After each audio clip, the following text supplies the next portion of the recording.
For those of you who don't know me, my name is Leanne Vogel. I'm a holistic nutritionist and high-fat enthusiast behind the site healthfulpursuit.com, and I help women regulate their hormones, balance their metabolisms, and generally be awesome by eating more fat. And today we're going to be going through a keto Q&A. We have people live on Facebook over here and Periscope over here, and I'm going to be answering your keto questions. The first question comes from Carrie. 2 months keto and still very sluggish and bad breath. That's a great question. Okay, so sluggish and energy on keto. Carrie, are you working out? Okay, so in my upcoming book, which I will be sharing more information about rather soonish, I talk a lot about working out on keto, and we actually have somebody on the podcast that's going to be coming in and talking about keto and exercise, because there's been a lot of misconception when it comes to exercise on keto and that it's not allowed and you won't have the energy.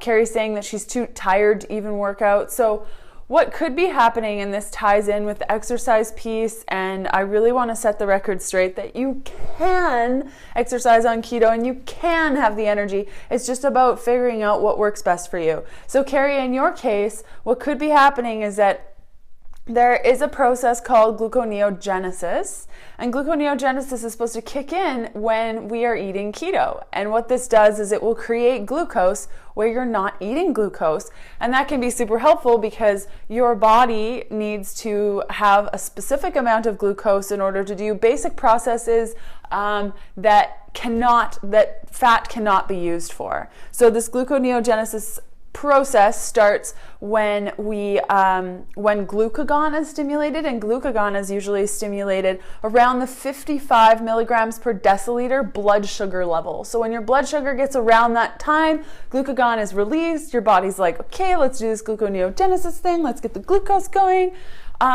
In your case, Carrie, what might be happening is that this process is not occurring, or it's using your cortisol to stimulate the process instead of that glucagon. So this can often happen when our adrenals are fatigued, and adrenal fatigue happens because we live on planet Earth in the year 2016, and it is just a basic part of life. So what I would recommend to you, Carrie, is a couple of options. Now, this is something new that I am now promoting and sharing with people, as I've found a lot of success with it, both personally and also with my clients. And I've done a ton of research about this over the last couple of months. And that is to either increase your protein, and you're not going to hear too many keto people talking about that, is either increase your protein or try a carb up. Now, the reason I give you two options is that when we're not eating enough protein, that gluconeogenesis process that I was just talking about may be stunted, and that's when cortisol can play a role. So you could try increasing your protein for like 2 weeks and see how it goes for you. If you don't want to try that, and it probably will not take you out of ketosis, just increase, like I'm talking about, like maybe add 2 scoops of collagen in your rocket fuel latte instead of a little bit of protein, and just little ways that you can increase your protein to see if that helps. If after 2 weeks it hasn't helped, then you could switch to carb ups for 2 weeks. So add a little bit of carbs in the evening, like just a handful, like a small sweet potato, and see how that goes for you. And then let us know, Carrie, jump on in like a month from now and let us know if the protein thing worked or the carb thing worked. And I'd be really curious. So I hope that was helpful. Could more protein help if already doing carb ups? Okay, so I imagine that my brain works in a little bit of different ways with this, is that you can definitely do a higher protein ketogenic approach with carb ups. I could see that being super helpful for people specifically that do anaerobic training. Now, anaerobic training is those short intensity, high burst intervals, balls to the wall type of workouts where perhaps they're lasting about 20 minutes, or you're doing really heavy lifts. That's an anaerobic activity, and that can only run on glucose. You cannot use fat for this. Doesn't matter if you're fat adapted, doesn't matter if you pray that you're going to use fat, it just will not work. Not doing any anaerobic. Okay, so if you're not doing anaerobic exercise, you don't need to worry about carb ups as much for your performance. In fact, aerobic exercise does better without the carb ups. So if you're like, running, for instance, like long distance running, you could do that's an aerobic exercise, and that would probably do better so you're a runner. Yeah, so runners can run fully on fat all the time. So perfect, awesome. So for you, exercise on keto could be the high protein approach, so that you're encouraging that gluconeogenesis if that's a problem for you, and then not having to rely on carbs. I like to use carb ups for hormone regulation, and I find them being really helpful for hormone balancing, like your sex hormones, any thyroid stuff, adrenal fatigue. So that can be really helpful while you do carb ups. Yeah, so if you're still having problems with energy, I would include a little bit more protein and see how you go. Next question, heavy periods on keto, is that normal plus low blood pressure? Okay, heavy periods, no. Your period can change on keto. That's very, very normal. And usually it's going back to the way it should be. For those of you who don't know, I had amenorrhea for 8 years. That's missing period, like no period. I was told that I was in menopause at the age of 24. So when I started eating keto and started adapting the fat fueled approach, which I cover in my book Fat Fueled, and you can get more from me on that by clicking up here if you're watching this on the replay, or going to healthfulpursuit.com/fat fueled. If somebody wants to put that in the comments, that would be awesome. But in that case,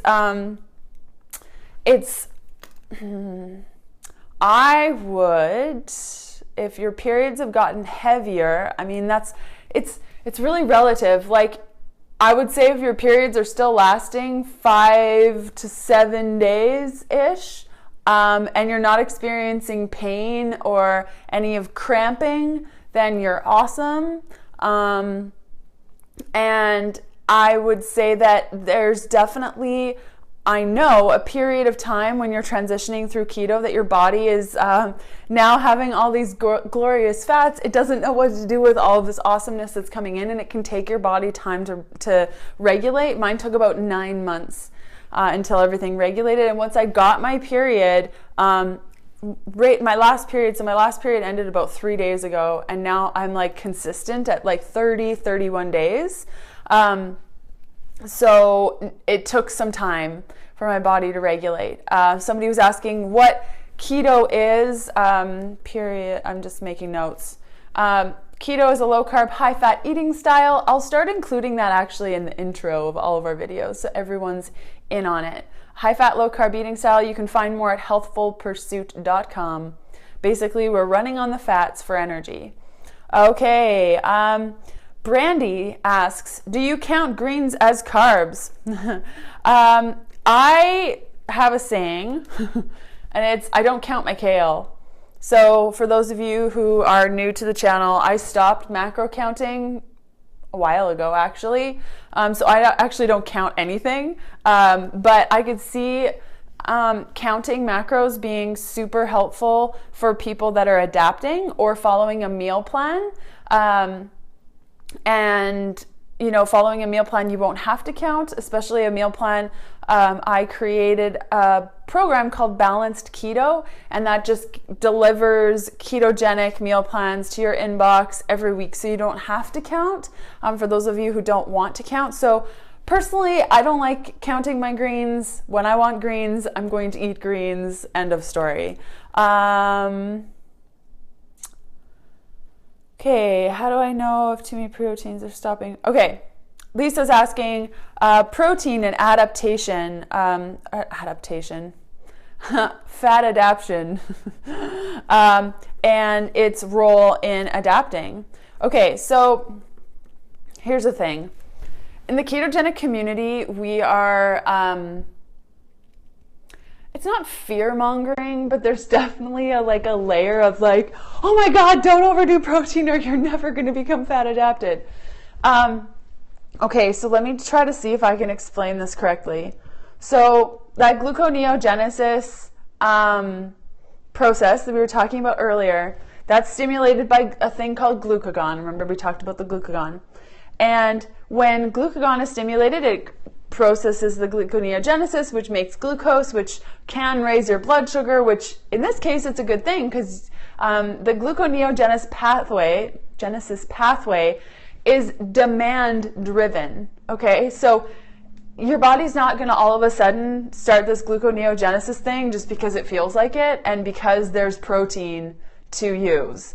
Okay, so the whole conversation around keto being a moderate to even low protein approach so that we don't spike our blood sugar is kind of inaccurate because they're referring to that gluconeogenesis process, which is a demand-driven process. So just because you eat protein doesn't mean that that gluconeogenesis process, which creates glucose that we're all afraid of, is all of a sudden going to like, boom, oh my gosh, we have all this glucose. No, if your body needs it, it will use it, but it's not going to create it because it just has the substrates in it to do it. Does that make sense? So when we are becoming fat adapted, we can have protein, okay? And when we're eating that protein, not only is it stimulating, so we're eating the protein, yes, it stimulates an insulin increase when we're eating the protein, but it also creates glucagon. And those two, from what I can tell from studies, I mean, there's only a couple pieces out there, is that these two kind of cancel each other out. So I feel like you can become adapted at a higher protein rate. Now that will depend on your body. I would say start off with start off with 1 gram of protein for every half pound that you weigh. Okay, so another way to say that would be reverse, is half a gram of protein for every pound that you weigh. So say you weigh 150 pounds, you would start off with 75 grams of protein and kind of go up and down from there, see how your energy is and play around with that. And the best way to test is through your blood, like period, end of story. Urine, breath, they suck. They're not accurate from what I can tell. And you could even do, so another question is, could you do 0.6 grams per lean body weight enough? Yes, definitely. If you know your lean muscle mass, like your lean body weight, do it. But a lot of people don't, and they can't have access to that, so I go off the total pounds that you weigh. How do I feel about the keto breath measure? So let's talk about keto measuring. Okay, so like I said, I did this experiment where I had, we're going to talk about amenorrhea next. Amenorrhea. Okay, so I did this experiment where I was testing my blood, my breath, and my urine for ketones at the exact same time with different tools. And the blood measurement was pretty darn accurate compared, like the blood measurement was the same every time I tested. Like if I was 2.7 one morning, maybe I would go up to 2.8 or down to 2.4, but I wouldn't go from like 2.7 to 0. Whereas with the blood and the urine, like one moment I would be high and then I'd be low, and I could test it again 5 minutes later and it would be different. Like there was no consistency. So personally, I like testing with blood ketone measurement, and you can get that at any drugstore. It just gets pretty expensive, so I like to test for a couple of times and then not test. I haven't tested in a really long time. You know what ketosis feels like when you're in it after you've been testing for a while. Next question was, is keto good for teenagers who have amenorrhea? That are teenagers. Okay, so there are 2 forms of amenorrhea, and this is a lack of period. The first is that you never get your period, and that's a different ball game than if you had your period for a while and then it went away. So let's talk about if you've never had your period. So there are so many reasons why that could happen outside of just like sex hormones or overall hormone balancing and health optimization. So I would definitely work with a doctor, get a lot of tests done and see how things go with that. I mean, there could be so many reasons for that. And then for the second stage where you had your period and now you're not having it anymore, I could see it being super helpful. If you're going to get your teenager on a ketogenic diet, I would start off with the daily fat burner, fat fueled profile in my program, Fat Fueled. I will include a link up here if you're watching this on the replay to Fat Fueled. And if you're watching this live, you can go to healthfulpursuit.com/fat fueled. And it's outlined in the program for that specific profile. And she can follow along in that and see how she does. Okay. New to low carb, high fat keto, and I'm slowly making changes for them to stick long term. If I'm not 100% all day, am I wasting my time and hurting my body in the long run? Casey, I totally understand where you're coming from. I see that the stages of keto, and this is like a new thing I'm just kind of thinking of right now, is that there's really stages to keto. The first one is going gluten-free, dairy-free, grain-free, and you don't have to go dairy-free, but my approach is dairy-free because I find it massively reduces inflammation. And when we focus on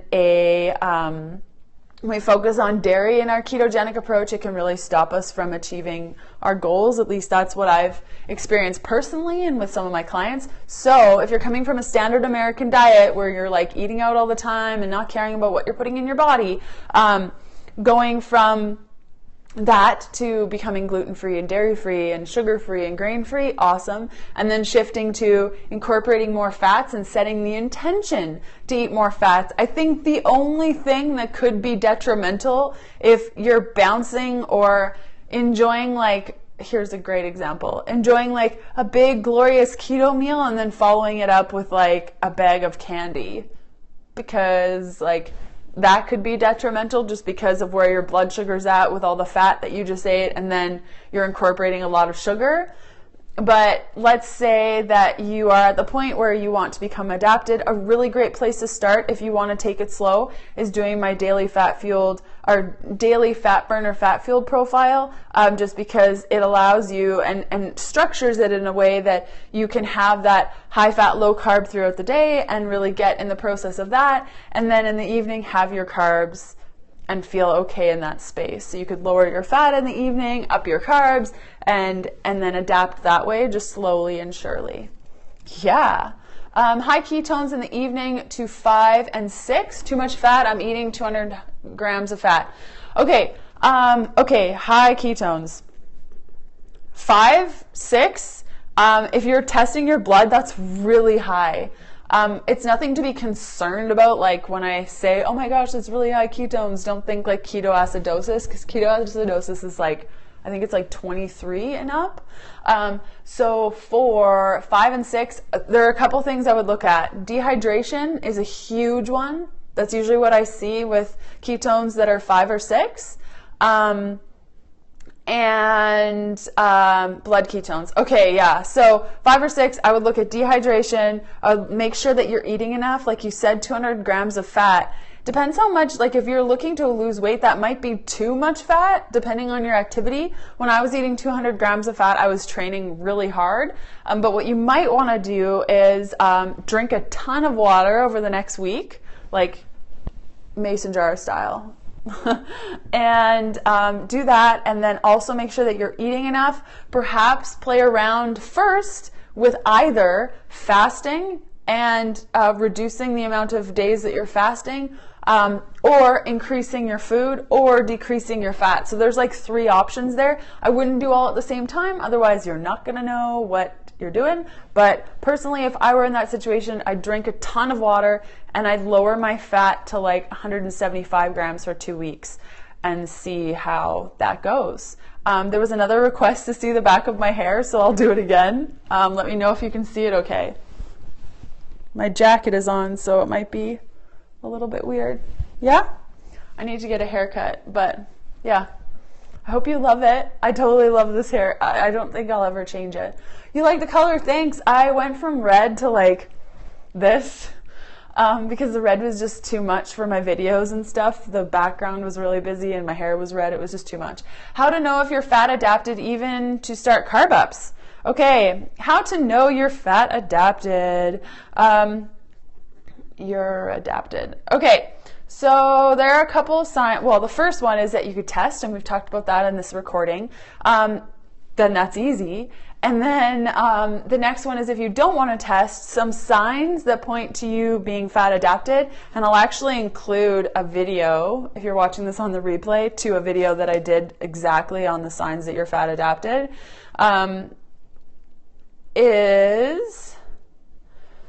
You can go long periods of time without food, you crave fat, you go for fat for fuel, like, oh my God, I'm really hungry, all I want is coconut butter on a spoon. Your brain works a lot better, except for early in the morning when you're doing a Q&A with a bunch of people. Yeah, your brain is working really good. You find that you don't have brain fog. You don't have the energy lulls in the afternoon. Your digestion is better. That can be a sign of fat adaptation. So yeah, I hope that was helpful. Let's do one more question on Facebook. Amanda, hey Leanne, I've been having a lot of body soreness and fatigue after doing light workouts like yoga. Is this normal? And what can I do to help with this? Okay, let me think. It'd be helpful for me to know, Amanda, if you could just type really quick how long you've been eating keto, and also if you are doing carb ups. Can you just let me know? In the meantime, how long does it take to become keto adapted if you're fully keto committed? Ooh, okay, so this is a sticky topic. 10 to 30 days. Somebody said 6 weeks, but I've never seen that before. So if you take 6 weeks, that's crazy town. But yeah, it can happen. I guess somebody wrote about it, so it's got to be true in some regard if they experienced it. My hair's all fuzzy. Oh, this is what you get when you bleach your hair. Yeah, so yeah, it can take 10 days, it can take up to 30 days. Amanda, I'm just going to assume, Amanda, so that I can answer. Okay, perfect. 2 months-ish, LOL, I haven't done a carb up in over a week. Okay, when you do carb ups, do you feel better and you don't have fatigue? I'm going to play devil's advocate with Amanda. When it's time to carb up, basically. Yeah, I would say, like, if you're feeling better on carb ups, and you're not feeling better without them and it's been a week, I would have a little bit of carbs with your meal tonight and see if that makes your pain go away. And if it doesn't, then maybe the next day, do it again, do it for like a week, see how you're feeling in a week. And then if after a week it's not working, you could even try incorporating protein. It also could be, Amanda, like if it's that time of the month, like I find right after my period, the week after my period, I feel like sore than normal and more tired. So it could be that as well. Like there's so many other variables that aren't keto specific. So I would look at that. And I actually don't, there's a couple of questions coming in today about like-minded nutritionists and such. I actually don't have many friends, nutritionist friends that are familiar with keto or are like-minded. I'm actually working, hopefully next year I'll have a list of people that I approve of. Okay, last question. Stephanie, Keto Person recommends 200 grams of fat. Does this make sense to you? Okay, so I love the information that Stephanie shares. I think it's so great that there are women that are sharing this information as it relates to women, and that's great, totally. I think the more of us that are speaking about it, the better. Her approach personally does not work for me, which I think is awesome, because the more of us that are talking about our experiences from our approaches, the better off we'll be.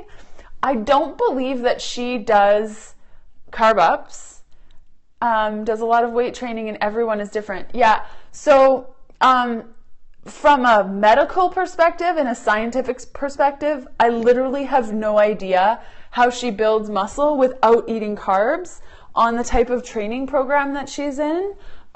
just because like that anaerobic activity does require a little bit of carbs. So either her glucogenesis pathways are very strong with her, the force is strong with her, and she just can create muscle really, really well, and she might have that build.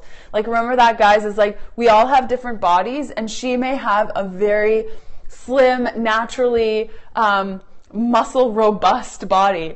I do not. Like, that is not a thing. Okay, she's always been thin. Yeah, like, I'm a voluptuous woman with a lot of curves, and I've always been this way. And when I try to push myself in these areas, like when I first tried keto, and I'll never forget, we went to archery about 9 months after I adapted to keto, and I posted a picture in this like sweater, and you couldn't even see my curves, and I was so thin, and I was trying so hard. Like, I remember pulling that bow and arrow and thinking, like, when am I going to eat? I'm so hungry, right? So for me, that approach does not work for me, but I love the information that she shares. I think that there's a place for all of us, and I think that if her message resonates with you and following what she is promoting helps you, then heck yeah. If there's things that she shares or I share or anyone shares that doesn't resonate with you or works with you, you can just pull from different areas. Like, it's totally fine to build your own ketogenic journey by taking from all of the people and creating something that works for you. Okay. So like, you know, you may really love her 200 grams of fat a day, but you may hate that she works out every day. So maybe you don't work out every day, and that's totally okay. And maybe you're curvy like me, and maybe you want to embrace your curviness. Yeah, my husband's the same way. We have this joke that, like, he always says, her hips don't lie, Shakira, Shakira, because like my hips are huge. Like, they're just big hips. And they allow me to do the most marvelous things. Like, I can climb a mountain like no other. And these hips are very, very stable for yoga and paddleboarding and things like that. So it's picking from everyone's different protocols and creating a protocol that works best for you. And no body is good or bad, and men like thin bodies and thick bodies and curvy bodies and straight bodies and any kind of body.